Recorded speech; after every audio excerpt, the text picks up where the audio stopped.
नमस्कार। राज्य शिक्षा शोध एवं प्रशिक्षण परिषद बिहार पटना में आपका स्वागत है। प्यारे बच्चों, हम लोग वर्ग 12वीं का जीव विज्ञान पढ़ रहे थे और इसके अंतर्गत चैप्टर नंबर 4 जो जनन स्वास्थ्य से संबंधित है उसको देख रहे थे। इसमें हम लोगों ने अभी तक देखा था कि जनन क्या है, जनन स्वास्थ्य क्या है, जनन स्वास्थ्य की क्या परिभाषा है, इसकी सामान्य परिभाषाएं, साथ ही साथ विश्व स्वास्थ्य संगठन के अनुसार क्या परिभाषा दी गई है।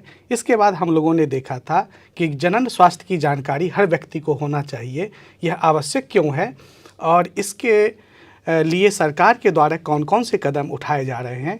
साथ ही साथ हम लोगों ने जनसंख्या विस्फोट को भी देखा था और आगे हम लोगों ने देखा था जन्म दर क्या है, मृत्यु दर क्या है, जनसंख्या घनत्व क्या है, लिंग अनुपात क्या है। आइए इससे आगे हम लोग जनन स्वास्थ्य को देखते हैं। अत्यधिक जनसंख्या वृद्धि का नियंत्रण।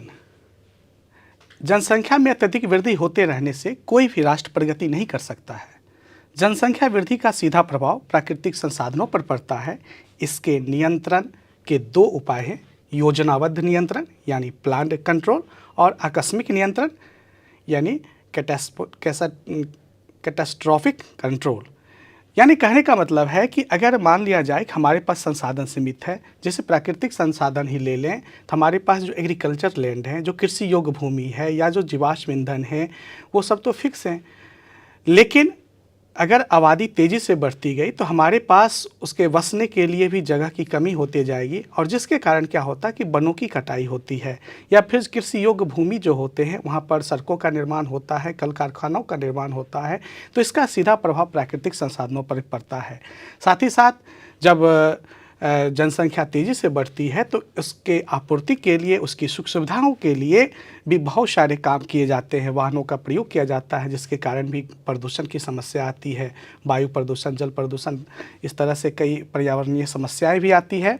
तो इसलिए ज़रूरी होता है कि हम जनसंख्या को कंट्रोल वे में आगे ले चलें और जो राष्ट्र अपने देश की जनसंख्या को एक नियंत्रित ढंग से आगे बढ़ाता है वह देश तरक्की करता है, लेकिन और नियंत्रित और तीव्र गति से जहाँ पर जनसंख्या वृद्धि होगा वह देश कभी भी प्रगति नहीं करेगा। वहाँ गरीबी की समस्या, वहाँ बेरोजगारी की समस्या हमेशा बनी रहेगी और इसके कारण वहाँ कुपोषण और अन्य स्वास्थ्य संबंधी भी समस्याएं देखने को मिलती है। चलिए आगे देखते हैं। योजनाबद्ध नियंत्रण यानी प्लान्ड कंट्रोल। शिक्षा, आयु का विवाह का आयु, परिवार नियोजन, ये सब ऐसे मुद्दे हैं जिसके द्वारा हम लोग प्लान्ड वे में जनसंख्या को नियंत्रित कर सकते हैं। हमारा जो भारतीय समाज है यह शहर और गांव दोनों जगह निवास करती है। बहुत सारी ऐसी जनसंख्या है जो गाँव में निवास करती है, या यूँ कहें बहुत सारी ऐसी जनसंख्या है जिनके पास प्रॉपर वे में शिक्षा नहीं है, अशिक्षित समाज है। उन्हें जनन स्वास्थ्य से संबंधित सही जानकारी नहीं मिल पाती है। अशिक्षित होने के कारण वे इस जनन स्वास्थ्य की महत्ता को नहीं समझ पाते हैं। उन्हें जन्म दर को कैसे नियंत्रित करना है इस चीज़ को नहीं समझ पाते हैं। कई समाजों में ऐसा भी देखने को मिला है कि वहाँ पर रूढ़िवादिता का बोलबाला है, वे रूढ़िवादी विचारधारा से जकड़े हुए हैं। उन्हें लगता है कि अगर घर में ज़्यादा बच्चे होंगे तो शायद घर का इनकम बढ़ेगा, अगर 5 बच्चा हुआ तो पाँच बच्चा कमा कर लाएगा तो उसका घर का इनकम बढ़ जाएगा। तो वो सोचते कि जितना बेटा हो, जितना पुत्र हो, उतना कमाने वाला बढ़ेगा। या फिर कुछ ऐसे भी समुदाय होते हैं जहाँ पर उनके मन में ये रहता है कि शायद जितने मेरे पास पुत्र होंगे उतना लाठी होगा। कहीं से अगर सुरक्षा की भावना की दृष्टि से भी देखते हैं कि परिवार को सुरक्षित रखा जा सकता है। तो कई ऐसे भी समाज है जहाँ पर यह मान के चलते हैं कि बच्चा ईश्वर की देन है, इसमें हमारा कोई हाथ नहीं है, अगर ईश्वर ने जितना चाहा उतना बच्चा हो रहा है। तो ये कहीं ना कहीं अशिक्षित समाज की निशानी है। हमें इसके लिए जागरूक होने की ज़रूरत है और उसे एजुकेट करने की ज़रूरत है कि छोटा परिवार सुखी परिवार, छोटा जितना परिवार रहेगा वहाँ पर बच्चों की पढ़ाई लिखाई पर ज़्यादा खर्च होगा और उनका जो स्वास्थ्य सुविधा है वो ज़्यादा मजबूत हो पाएगा, उसको ज़्यादा मिल पाएगा। तो इसलिए ज़रूरी है कि हम शिक्षा का प्रचार प्रसार करें, लोगों को शिक्षित करें। साथ ही साथ जो विवाह की आयु है वह न्यूनतम उम्र फिक्स है और भारत में विवाह की जो न्यूनतम उम्र है लड़कों के लिए 21 साल और लड़कियों के लिए 18 साल फिक्स की गई है। इससे जो पहले की शादी होती है वह बाल विवाह के दायरे में आती है और वह वैधानिक रूप से प्रतिबंधित है। अगर कोई व्यक्ति बाल विवाह करता है या बाल विवाह को प्रोत्साहित करता है या कोई माता पिता बाल विवाह के लिए किसी बच्चे पर दबाव डालते हैं तो यह गैर कानूनी है और इस पर जो नियम कानून के दायरे में रहकर कार्रवाई की जाती है पुलिस के द्वारा। साथ ही साथ कोई अगर व्यक्ति बाल विवाह को बढ़ावा दे रहा है तो वह भी कानूनी अपराध है। तो हम लोग अगर लड़कियों की शादी 18 साल के बाद और लड़कों की शादी 21 साल के बाद करेंगे तो इससे भी क्या होगा कि वह उसका शरीर भी परिपक्व हो जाएगा, शारीरिक रूप से भी वह तैयार हो जाएगा, साथ ही साथ वह मानसिक रूप से भी तैयार हो जाएगा और वह अपनी जिम्मेदारी को भी समझ पाएगा, अपने जनन स्वास्थ्य को भी सही कर पाएगा और जो भी डॉक्टर के द्वारा जो स्वास्थ्य संबंधी सलाह दी जाएगी उसका वह पालन भी कर पाएगा। इससे ना सिर्फ जच्चा बच्चा स्वस्थ रहेगा या एक स्वस्थ संतान का जन्म होगा बल्कि आने वाली पीढ़ी भी हमारी मजबूत होगी। इसलिए ज़रूरी है कि हम जो विवाह की आयु सरकार के द्वारा तय की गई है इसका पालन करें और लोगों को भी प्रेरित करें।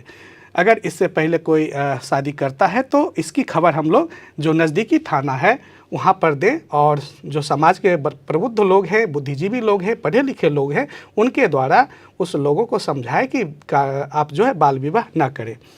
परिवार नियोजन भी एक मुद्दा है। परिवार नियोजन जो कार्यक्रम है ये सरकार के द्वारा चलाई जा रही है।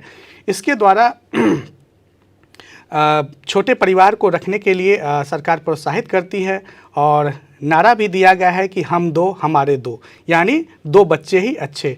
जहाँ पर छोटा परिवार होगा स्वाभाविक सी बात है कि उस परिवार में खुशहाली होगी, उस परिवार में जो शिक्षा का स्तर होगा, स्वास्थ्य का स्तर होगा, वहाँ का जो रहन सहन होगा वो कहीं ना कहीं बेहतर होगा।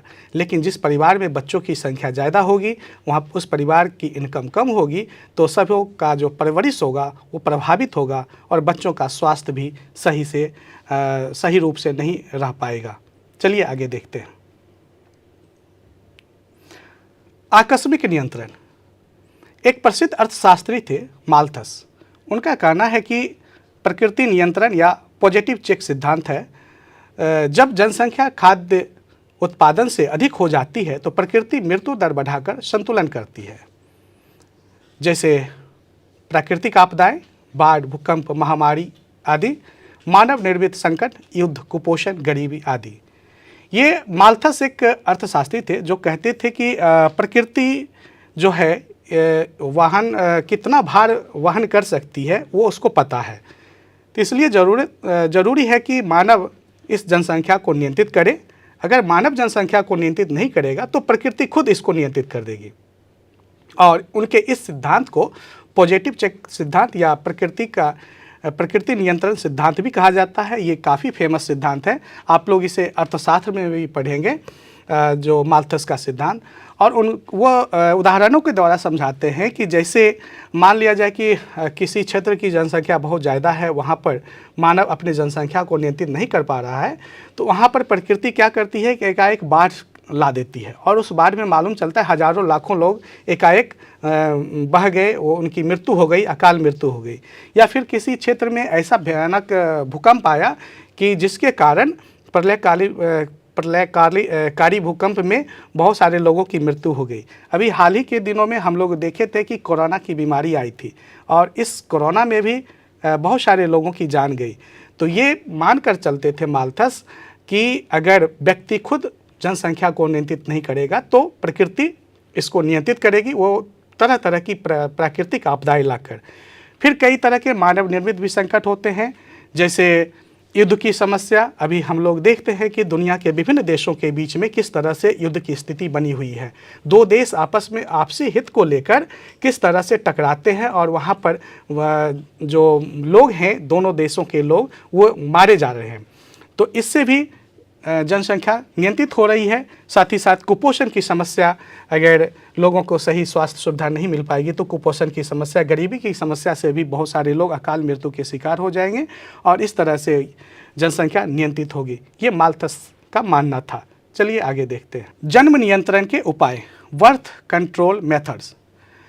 जन्म नियंत्रण का मुख्य उद्देश्य जनसंख्या वृद्धि दर को रोकना है। जन्म नियंत्रण की विधि जिसमें वैचारिक रूप से निषेचन को रोका जाता है गर्भ निरोध कहलाता है। ये एक ऐसी विधि है जिसके द्वारा हम लोग जनसंख्या वृद्धि दर को रोकते हैं और इसमें जो मेल गैमिट स्पर्म होता है और फीमेल गैमिट ओवम होता है जिसे शुक्राणु और अंडाणु कहते हैं, उसके मिलन को रोकते हैं, यानी उसके जो फर्टिलाइजेशन होता है, निषेचन होता है, उसको रोकते हैं ताकि बच्चों का जन्म ना हो सके। चलिए आगे देखते हैं। एक आदर्श गर्भ निरोधक के गुण। बाजार में बहुत सारे गर्भ निरोधक उपलब्ध हैं और इसके लिए कुछ दिशा निर्देश भी दिए गए हैं। तो एक आदर्श गर्भ निरोधक के कौन कौन से गुण हैं? जैसे वो आसानी से उपलब्ध हो, प्रयोगकर्ता के हितों की रक्षा करता हो, इसका कोई प्रतिकूल प्रभाव ना हो, उपयोगकर्ता की कामेक्षा, प्रेरणा और मैथुन में बाधक ना हो।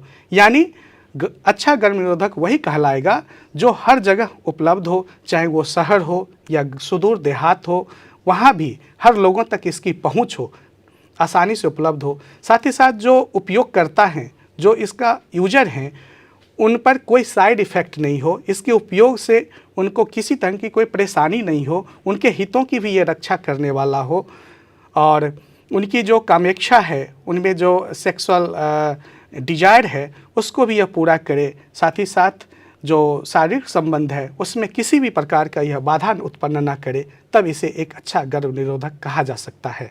चलिए आगे देखते हैं। जन्म नियंत्रण के तरीके। इसके कई तरीके हैं, जैसे प्राकृतिक विधियाँ, रोध विधियाँ, अंतःगर्भाशयी युक्ति, मुख्य गर्भ निरोधक युक्तियाँ, इंजेक्शन और शल्य विधियाँ। कहने का मतलब है कि जन्म नियंत्रण करने के लिए कई सारे तरीके हैं, जिसमें प्राकृतिक विधियाँ, कुछ बैरियर मेथड्स हैं, कुछ इंट्रायूटेराइन डिवाइस ICUD का प्रयोग होता है, कुछ गर्भ निरोधक गोलियों को भी खाया जाता है, कुछ इंजेक्शन भी लिए जाते हैं, ये और जो सर्जरी के माध्यम से भी इस क्रिया को किया जाता है। चलिए आगे देखते हैं। प्राकृतिक विधियाँ। यह विधि अंडाणु और शुक्राणु को रोकने के सिद्धांत पर कार्य करता है। इसमें आवधिक संयम, माहवारी चक्र के 10वें से 17वें दिन के बीच की अवधि के दौरान संयम रखना पड़ता है। यह संयम अंडोत्सर्ग का होता है। यह समय अंडोत्सर्ग का होता है। अंडाणु 1 से 2 दिनों तक सक्रिय होता है। अगर हम लोग मादा जनन तंत्र को देखें, आप लोग पिछले चैप्टर में जो मानव जनन से संबंधित था उसमें आपने मादा जनन तंत्र को देखा होगा। यहाँ पे हम एक चित्र के द्वारा देखते हैं मादा जनन तंत्र को। अगर हम लोग ये मादा जनन तंत्र को देखें, यहाँ पर इसको फेमरी कहते हैं। ये क्या है? गर्भाशय है। ये जो दिख रहा है, ये जो गर्भाशय से जुड़ा हुआ है, इसको फैलोपियन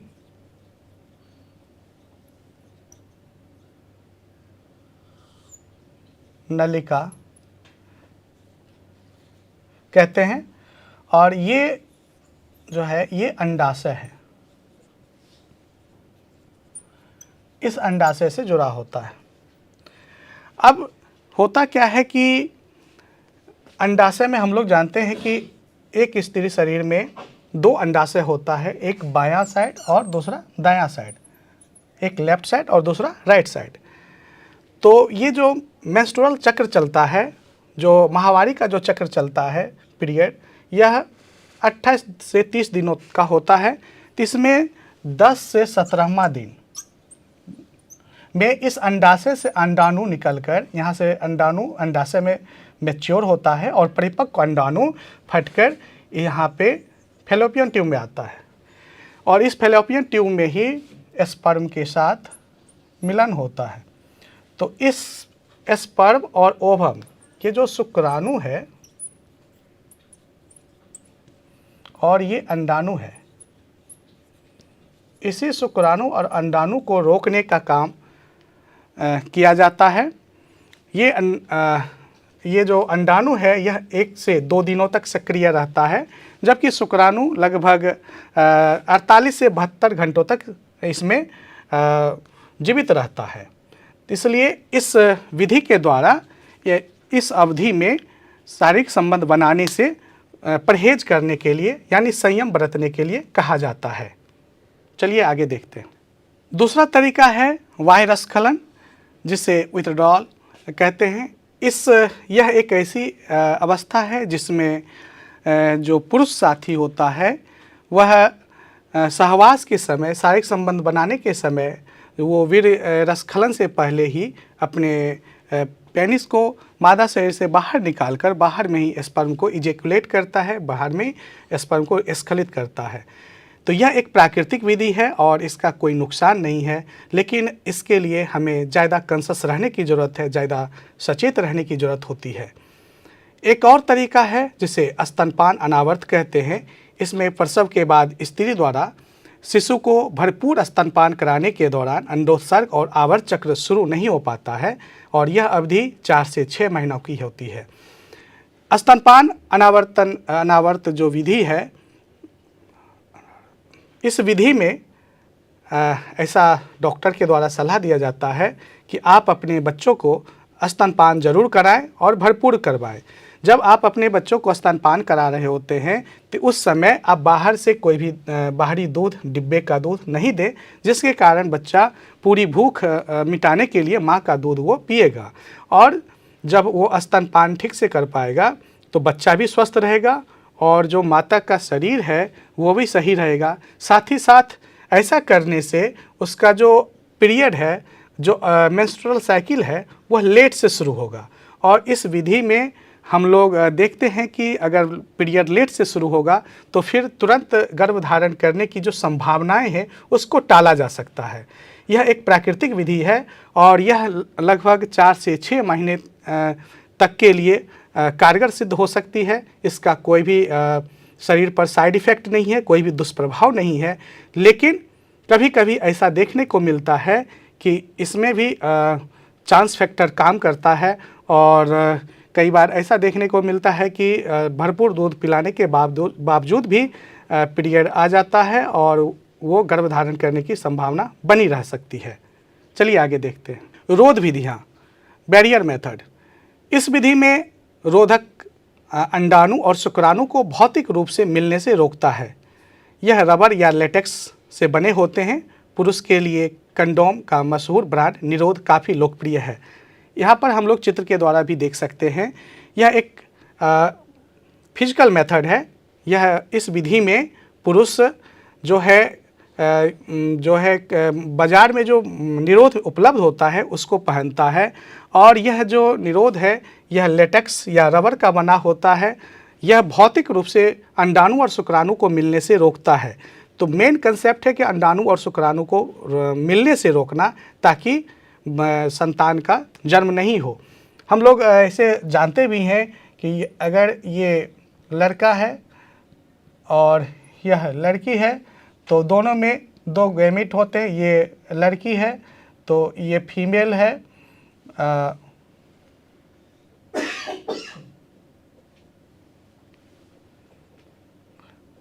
ये मादा है और ये नर है। तो मादा शरीर में जो गैमेट होगा उसको ओवम कहेंगे, जिसे हिंदी में अंडाणु कहते हैं, और जो पुरुष शरीर में गैमेट होता है उसे स्पर्म कहते हैं, जिसे शुक्राणु कहते हैं हिंदी में। और ये अंडाणु और शुक्राणु, ये अंडाणु और इसका हम चित्र बनाते हैं और ये जब मिलता है तब जाकर जायगोट का निर्माण होता है और ये अंडाणु और शुक्राणु मिलने की क्रिया को ही हम लोग निषेचन कहते हैं। तो ये अंडाणु और शुक्राणु के मिलने की जो प्रक्रिया है उसी को रोकना है और उसको रोकने के लिए यहाँ पर भौतिक रूप से उपलब्ध सामग्री का प्रयोग किया जाता है जो बाज़ार में निरोध नाम से प्रचलित है। इसका उपयोग पुरुष के द्वारा उस समय किया जाता है जब वो शारीरिक संबंध बनाने की स्थिति में होते हैं, जब वो एक्साइटमेंट की स्थिति में होते हैं। और इसका उपयोग करने के बाद ऐसा दिशा निर्देश दिया जाता है स्वास्थ्य विभाग के द्वारा भी कि आप अपनी प्राइवेसी का ख्याल रखें और इसे आप ब्लैक पॉलीथीन या कागज़ में लपेट कर ही कहीं पर फेंकें। चलिए आगे देखते हैं। रोध विधि के अंतर्गत ही एक है कि स्त्री के लिए भी निरोध उपलब्ध है। अक्सर लोगों के मन में यह संदेह रहता है, कन्फ्यूजन रहता है, खास करके बच्चों के मन में, कि बाज़ार में जो उपलब्ध निरोध है वो सिर्फ पुरुषों के लिए है। लेकिन वर्तमान समय में हम लोग देखें तो बाज़ार में स्त्रियों के लिए भी निरोध उपलब्ध है और इनके द्वारा संभोग से पहले स्त्री की योनि एवं गर्भाशय की सर्विक्स भाग को ढक दिया जाता है, जैसे डायफ्राम, गर्भाशय ग्रीवा, वॉल्ट, टॉपी। अभी आप चित्र के द्वारा देख रहे होंगे कि यहाँ पर चित्र उपलब्ध है और ये मादा योनि के अंदर, जहाँ पे अभी हम डायग्राम देखे थे, ये गर्भाशय है और गर्भाशय का जो मुंह होता है ये इसको योनि कहते हैं और ये जो गर्भाशय का मुंह है इसे ही ग्रीवा या सर्विक्स कहा जाता है। तो यहाँ पर इसको ढक दिया जाता है और जब शारीरिक संबंध बनता है तो यहाँ पर शुक्राणु को अंदर जाने से ये रोकता है। तो इस विधि के द्वारा भी अंडाणु और शुक्राणु के मिलन को रोका जा सकता है और यह भी एक कारगर विधि है। चलिए आगे देखते हैं। अंतःगर्भाशयी युक्ति, इंट्रा यूटेराइन डिवाइस, जिसे शॉर्ट में IUD भी कहा जाता है। ये ऐसे डिवाइस होते हैं, ऐसे युक्तियाँ हैं जिसे अनुभवी डॉक्टर या नर्सों द्वारा योनि मार्ग से गर्भाशय में लगाई जाती है। कहा जाता है कि कभी कभी नीम हकीम खतरे जान, तो कभी कभी लोग जानकारी के अभाव कहिए या फिर कम पैसा खर्च हो इस लालच में जो विशेषज्ञ डॉक्टर नहीं होते हैं उनसे भी ये युक्ति लगवा लेते हैं, डिवाइस लगवा लेते हैं, जिसका शरीर पर उल्टा प्रभाव भी पड़ता है या फिर उन्हें कई सारी परेशानियों का सामना करना पड़ता है। तो इसलिए जब भी आप IUD का प्रयोग करें तो आप जो अनुभवी डॉक्टर हैं, जहाँ पर गायनिकोलॉजिस्ट हैं, उनसे मिलें या जो नर्सेज हैं जिनके पास अनुभव है उनसे मिलें और उन्हीं के देख रेख में इन युक्ति को लगवाया जाए तो ज़्यादा बेहतर होगा। चलिए आगे देखते हैं। यहाँ पे देख रहे हैं कि ये कॉपर टी का चित्र यहाँ पर दिखाया गया है। तो ये IUD जो है इसका कितना प्रकार है इसको हम लोग देखते हैं। तो औषधिहीन IUD, जिसे लिपपेस लूप, ये औषधिहीन IUD है।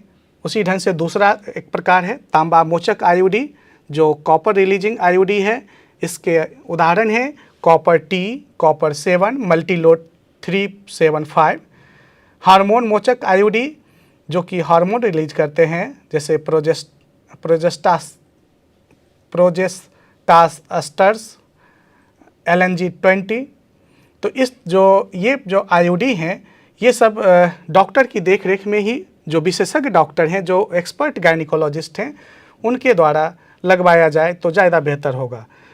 ये सब कहीं ना कहीं हमारे जनसंख्या वृद्धि दर को रोकने में अभी कारगर सिद्ध हो रहा है और बहुत सारे लोग इसका उपयोग करके कुछ दिनों के लिए या फिर डॉक्टर की देखरेख में जैसा उनका दिशा निर्देश होता है वैसे आगे बढ़ते हैं और इसका उपयोग करके अपने परिवार को नियंत्रित कर पा रहे हैं। चलिए आगे देखते हैं। IUD के कार्य, फंक्शन ऑफ IUDs। IUD गर्भाशय के अंदर कॉपर आयन विमोचित करता है, जिसके कारण शुक्राणु का जो फैगोसाइटोसिस है उसको बढ़ा देता है। इसके कारण शुक्राणुओं की गतिशीलता और निषेचन क्षमता कम हो जाती है। अभी हम लोग चित्र के द्वारा देखे थे, तो ये जो गर्भाशय है, गर्भाशय, इसका जो इनर वॉल है, जो आंतरिक दीवार है, और यहाँ पे हम लोग अभी फैलोपियन ट्यूब की चर्चा किए थे।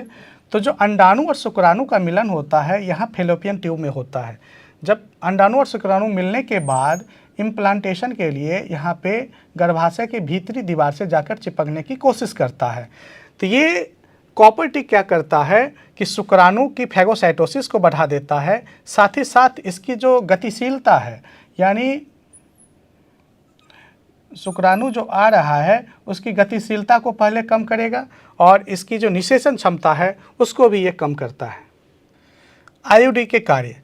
आईयूडी गर्भाशय के अंदर कॉपर आयन विमोचित होने के कारण शुक्राणुओं की भक्षाणु क्रिया को बढ़ा देती है। इसके कारण शुक्राणुओं की गतिशीलता और निषेचन क्षमता कम हो जाती है। यहाँ पे हम लोग देखें, सबसे पहले एक मादा जो जनन अंग है उसका चित्र बनाएं। इस मादा जनन तंत्र का ये भाग होता है, इसे गर्भाशय या यूटेरस कहते हैं। यूटेरस से जुड़ा जो होता है इसे फैलोपियन ट्यूब या डिंब वाहिनी कहते हैं। और इसी का जो आगे का भाग होता है जिसे फिम्बरी कहते हैं और इससे जुड़ा होता है यहाँ पे अंडाशय जिसे ओवरी कहते हैं। अंडाशय ये गर्भाशय का मुख्य द्वार है जिसे ग्रीवा या सर्विक्स कहते हैं। अब पुरुष का स्पर्म इसके अंदर प्रवेश किया। प्रवेश करने के बाद वो उसका कोशिश होता है कि अंडाणु तक पहुँचे। अंडाणु अंडाशय से निकलकर फैलोपियन ट्यूब में आता है। ये क्या करेगा कि इसकी जो गतिशीलता है, इसका जो चलने का रफ्तार है उसको कम कर देगा, जिसके कारण यह दुर्बल हो जाएगा, कमज़ोर हो जाएगा और यह अंडाणु तक पहुंचने से पहले ही अपना दम तोड़ देगा। फिर दूसरी बात है कि अगर पहुंच भी गया किसी ढंग से तो फिर निषेचन करने के योग्य वो नहीं रहेगा, बल्कि ये जो अंडाणु है उससे निषेचन करने से पहले ये खत्म हो जाएगा। तो ये जो आईयूसीडी है इसका यह प्रमुख काम है। अब क्या करता है कि गर्भाशय के ऊपर अगर हो भी गया तो फिर ये गर्भाशय का जो आंतरिक दीवार है जिसे इनर लेयर कहते हैं, यह आंतरिक दीवार से जब ये निषेचित अंडाणु यहाँ से इम्प्लांट होने के लिए आता है तो इसको इम्प्लांट होने से ये रोकता है। तो कहीं ना कहीं यह हर एक स्टेज पर सबसे पहले तो शुक्राणु की गतिशीलता को कम किया। अगर यहाँ पर वो निकल गया तो फिर ये अंडाणु यहाँ पर, फिर ये अंडाणु और शुक्राणु को मिलने से रोका। अगर मिलने से रुक गया तो यहाँ पर इम्प्लांट होने से, यहाँ पर गर्भाशय की भीतरी दीवार से जो रोपित होता वहाँ पे रोका। और साथ ही साथ इसके अंदर ये सर्विक्स का जो आगे का जो एरिया है, यहाँ पर इसके लिए इतना अनुपयुक्त बना देता है कि वो शुक्राणु अंदर प्रवेश करते ही वो मर जाए। तो इस तरह से कई लेयर पर, कई स्तर पर यह काम करता है और इसका कोशिश होता है किसी भी तरह से अंडाणु और शुक्राणु के मिलन को रोका जाए ताकि ये निषेचन की क्रिया संपन्न ना हो पाए। अब अगली जो विधि है जिसके द्वारा जन्म दर को नियंत्रित किया जा सकता है वह है मुखीय गर्भ निरोधक युक्तियाँ यानी ओरल कंट्रासेप्टिव डिवाइसेज। इसमें महिलाएं गर्भ निरोधकों का उपयोग गोलियों के रूप में मुंह के द्वारा करती हैं। यह बहुत ही अच्छी तकनीक है, अच्छी विधि है जिसके द्वारा महिलाएं गोली खाती हैं और यह गोली के द्वारा गर्भ निरोध का इस्तेमाल किया जाता है। यह गर्भ निरोधक प्रोजेस्टेरोन अथवा प्रोजेस्टेरोन प्लस एस्ट्रोजन दोनों के संयोजन से होता है, यानी या तो अकेले प्रोजेस्टेरोन, यह गर्भ निरोधक प्रोजेस्टेरोन अथवा प्रोस्टेरोन प्लस एस्ट्रोजन दोनों के संयोजन का उपयोग किया जाता है। इसमें जो प्रोजेस्टेरोन होता है या फिर प्रोस्टेरोन और एस्ट्रोजन का जो संयोजन होता है वह उसका उपयोग करके दवाई में प्रयोग किया जाता है और गोली के रूप में स्त्रियों को दिया जाता है, जिसे वो उपयोग करती है और अनचाहे गर्भ से वो बच पाती हैं। इसका उपयोग गोलियों के रूप में 21 दिनों तक प्रतिदिन की जाती है। यह एक समस्या है कि प्रतिदिन खाना पड़ेगा। इन्हें आवर्त चक्र यानी माहवारी के प्रथम 5 दिनों मुख्यतः पहले दिन से ही शुरू करनी चाहिए और इसे अगले चक्र के बाद पुनः प्रारंभ कर दिया जाता है। यह अंडोत्सर्जन तथा इम्प्लांटेशन यानी रोपण को रोकता है। ये गर्भ निरोधक गोलियां जो होती हैं काफ़ी सेफ है और लेकिन इसका उपयोग करना थोड़ा सा दिक्कत इसलिए है कि प्रतिदिन इसको लेना पड़ता है, प्रतिदिन खाना पड़ता है। और जब पीरियड शुरू होता है, यानी आवर्त चक्र शुरू होने के बाद इसको पहले दिन या प्रथम जो 5 दिन है उसके बीच में इसको खाना पड़ता है, से शुरू करना पड़ता है। और जब एक पीरियड खत्म हो जाए तो जब दूसरा पीरियड अगले मंथ जब शुरू होगा तो फिर इसको दोहराना पड़ता है। यानी इस क्रिया को बार बार करना पड़ता है ताकि गर्भधारण को रोका जा सके। इसके द्वारा क्या होता है कि ओवुलेशन की जो क्रिया होती है, जैसे कि अभी हम लोगों ने देखा था कि ये फैलोपियन ट्यूब का जो ये फिमरी था, यह अंडाशय से जो लगा हुआ था, तो यहाँ पे जो अंडाणु निकल रहा था, तो अंडाशय से अंडाणु निकलने की प्रक्रिया को अंडोत्सर्जन कहते हैं। तो ये अंडोत्सर्जन को ही यहाँ पर रोक देता है। या फिर अंडोत्सर्जन अगर हो भी गया और निषेचन हो भी गया तो यहाँ फिर जो ये गर्भाशय का जो दीवार है अंदर का इनर वॉल, यहाँ पर फिर इसको रोपण होने से, यानी फर्टिलाइज्ड एग जब यहाँ पर इम्प्लांट होगा तो उसको रोकेगा। यह गर्भाशय की ग्रीवा, ये जो सर्विक्स है यहाँ पर, जिसको गर्भाशय का मुंह भी बोला जाता है,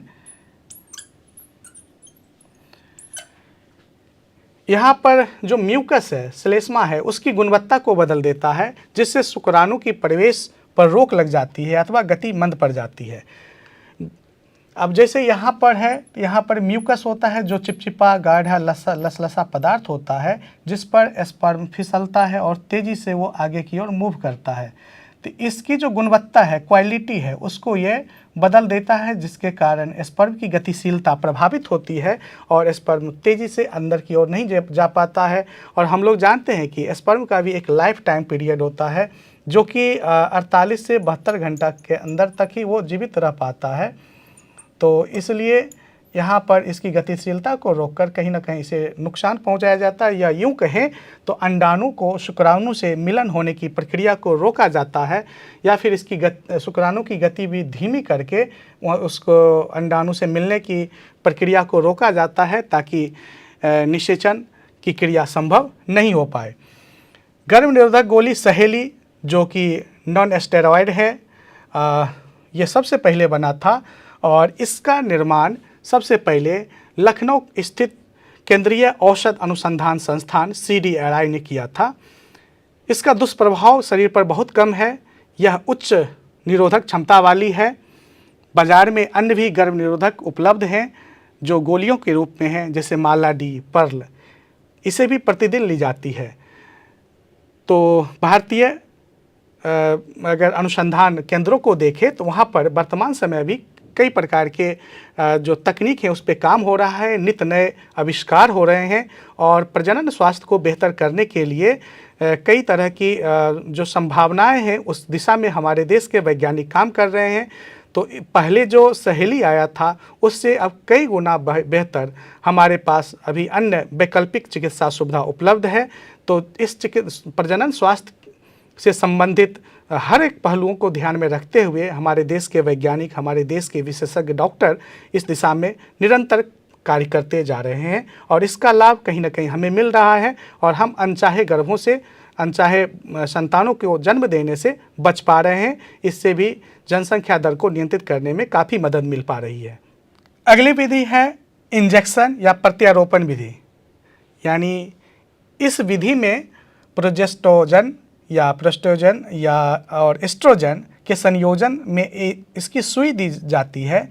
असुरक्षित सहवास के दौरान या अवांछित गर्भधारण से बचने के लिए इन हार्मोन का प्रयोग इंजेक्शन के द्वारा किया जाता है।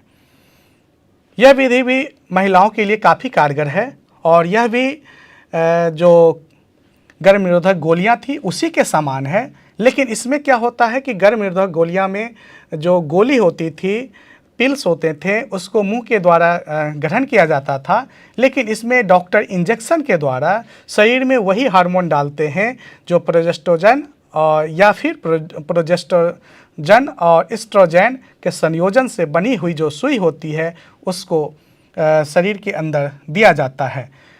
कई बार ऐसा होता है कि इमरजेंसी केस में जो आपातकालीन स्थिति में कभी व्यक्ति असुरक्षित सहवास या असुरक्षित यौन संबंध बनाते हैं, जिसके कारण अनचाहे या अवांछित गर्भधारण होने की संभावना बनी रहती है।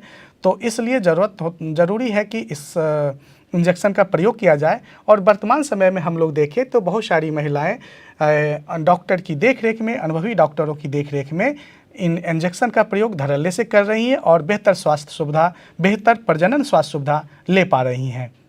शल्य चिकित्सा विधियाँ, सर्जिकल मेथड, इसे आमतौर पर नसबंदी भी कहा जाता है।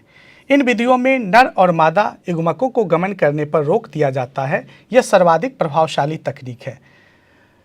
ये जो नसबंदी की विधि है, इसके द्वारा सर्जिकल तरीके से, यानी ऑपरेशन के द्वारा जो पुरुष नसबंदी और मादा नसबंदी को किया जाता है। अक्सर कई सारे बच्चों के मन में या कई सारे लोगों के मन में ऐसी भ्रांतियाँ होती है कि नसबंदी सिर्फ स्त्रियों में होता है, लेकिन ऐसी कोई बात नहीं है।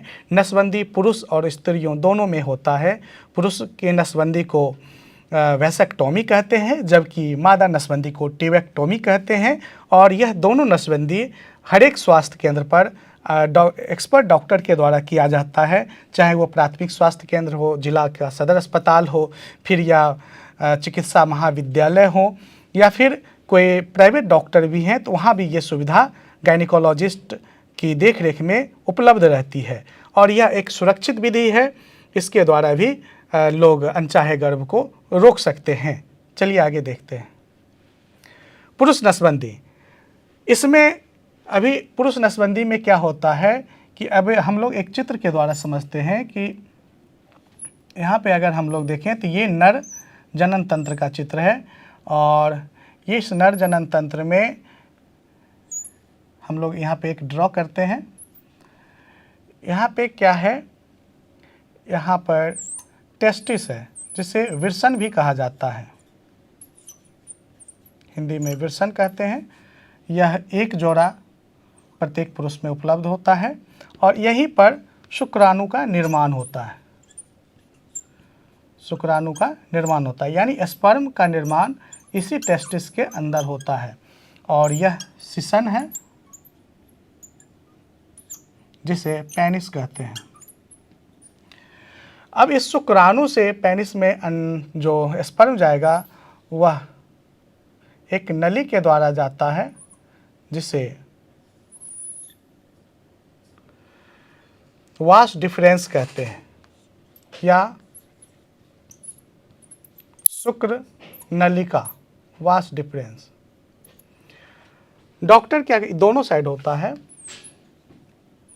डॉक्टर क्या कहते हैं, इसको सर्जरी के द्वारा यहाँ बीच से कट लगा देते हैं। कट लगाने के बाद इसको इधर बांध देते हैं, इसको इधर बांध देते हैं। यहाँ भी उसी ढंग से ये कट लगाकर इसको इधर बांध देते हैं और इसको इधर बांध देते हैं। अब क्या होगा कि इसमें शुक्राणु का निर्माण हुआ, लेकिन शुक्राणु जाना भी चाहे तो इसका जो रास्ता है वो क्लोज हो गया है, यहाँ बंद हो गया है, और दूसरे साइड भी देखें तो ये बंद हो गया।